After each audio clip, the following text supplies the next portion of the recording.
कामधेनुवा मुखम दृष्ट्वा पुनर्जन्मना विद्यते।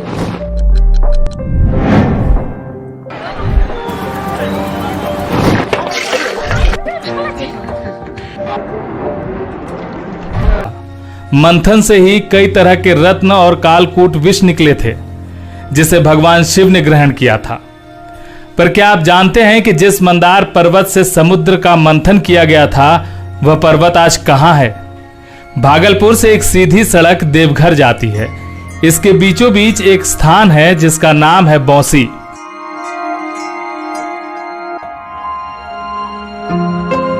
यही मंदार पर्वत नामक सुंदर पहाड़ी है। मंदार पर्वत तमाम दंत कथाओं को लेकर अविचल खड़ा है। यह प्राकृतिक सुंदरता से भरा पूरा है और अपने पौराणिक महत्व के कारण लोगों के आकर्षण का केंद्र भी बना हुआ है। इस पर्वत से थोड़ी दूर पर बिहार और झारखंड की सीमा लगती है। विकास के तमाम नारों के बीच यह इलाका पिछड़ा हुआ है। पर्यटन के तहत इस क्षेत्र को विकसित किया जा सकता था।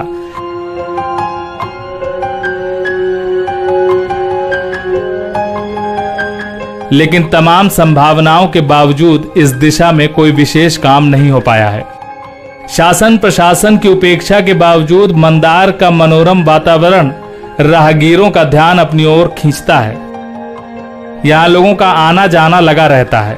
स्वच्छ जलवायु, पानी और स्थानीय लोगों के सरल व्यवहार के कारण बौंसी को जो दर्जा मिला है, उसे पुख्ता करने में धर्म और इतिहास की भूमिका भी कम नहीं है।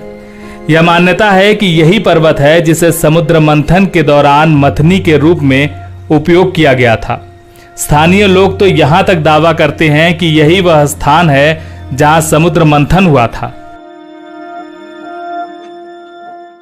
हालांकि यह बात कुछ अटपटी सी लगती है, लेकिन लोगों का तर्क है कि समुद्र की स्थिति जमीन की ऊंचाई नीचाई के अनुसार बदलती रहती है।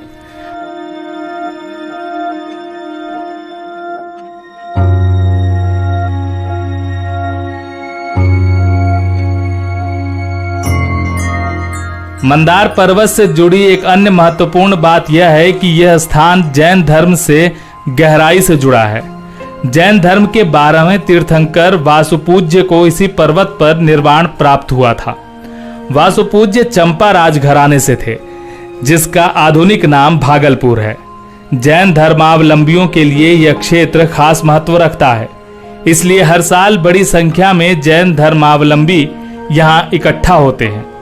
यहाँ वे अपने 12वें तीर्थंकर वासुपूज्य की निर्वाण स्थली की परिक्रमा भी करते हैं।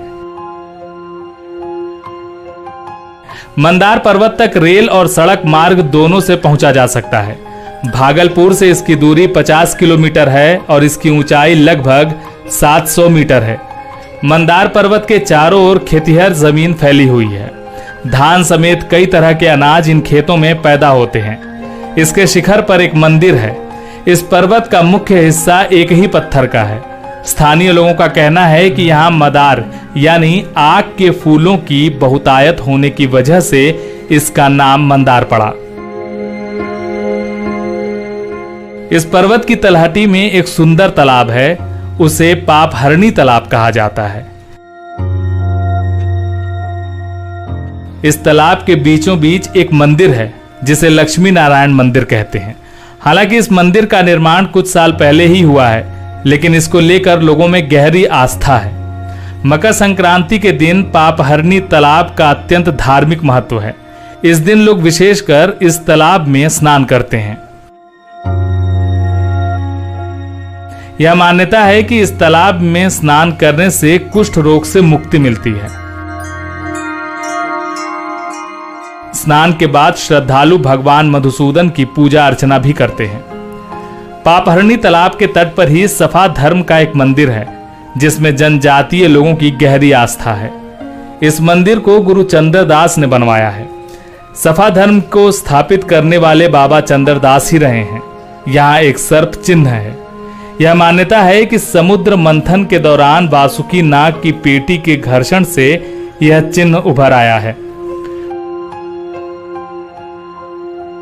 पर्वत के ऊपर सीता कुंड नाम का तालाब है। ऐसी दंत कथाएं हैं कि माता सीता ने यहाँ स्नान कर लव कुश जैसे योद्धाओं की माता होने का गौरव प्राप्त किया था।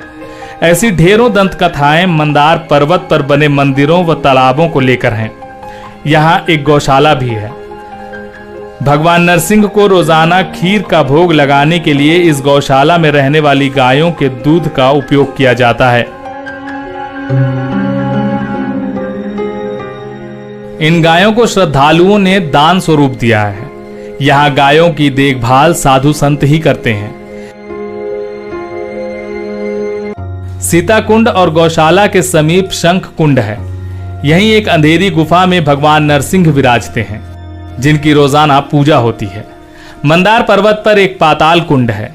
दरअसल यह एक गुफा है जिसमें हमेशा पानी भरा रहता है।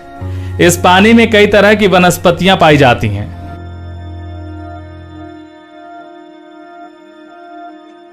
यह माना जाता है कि इनमें कई दुर्लभ प्रजाति के शैवाल भी होते हैं। यहाँ बना निर्मल जल के कुएं का पानी काफी मीठा है, जिसकी पौष्टिकता प्रमाणित और सत्यापित है। मंदार पर्वत के शिखर पर थोड़ा नीचे झरोखा नुमा एक कमरा है, जहां से नीचे और आसपास के इलाके का अवलोकन किया जा सकता है। इसे राम झरोखा कहते हैं। इस बात की जरूरत महसूस हो रही है कि मंदार पर्वत को धार्मिक पर्यटन क्षेत्र के तौर पर विकसित किया जाए। इससे राज्य को आर्थिक दृष्टि से लाभ पहुंचेगा, साथ ही स्थानीय लोगों के सामने रोजगार के अवसर पैदा होंगे। इलाके का समुचित विकास होगा। मंदार पर्वत से जुड़ी और रोचक जानकारियों के लिए आप नवोत्थान के सितंबर अंक में आत्मानंद कश्यप की रिपोर्ट जरूर पढ़ें।